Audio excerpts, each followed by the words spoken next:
This is part 2 of the review of vectors. So you'll see here that we have the notes on scalar versus vector, which introduces what a vector is versus what a scalar quantity is. And then they use the example of a car. And so we already have these notes, but I wanted you to see that here are all the things that you want to review prior to the test.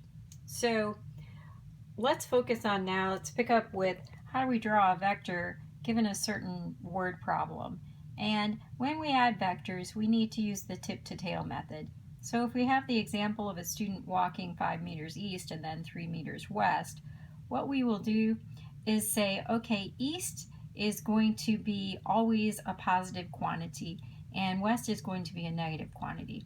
So we could say the distance, for example, of traveled would be just adding those two quantities together without respect to the direction, which is positive or negative depending on whether it's east or west. So if we say, all right, what's the student's displacement vector?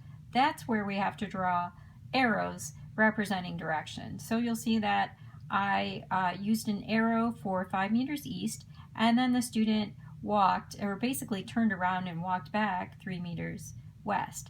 So the overall displacement would be the difference between those two, which is represented in red as 2 meters east.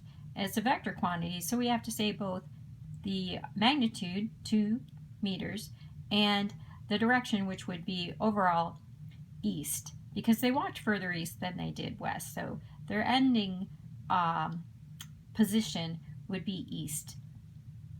So when adding vectors, you have to use this tip to tail method, which we covered in the phys job worksheet. So let me take a quick picture of the phys job worksheet. At this time, I'm going to stop the tape.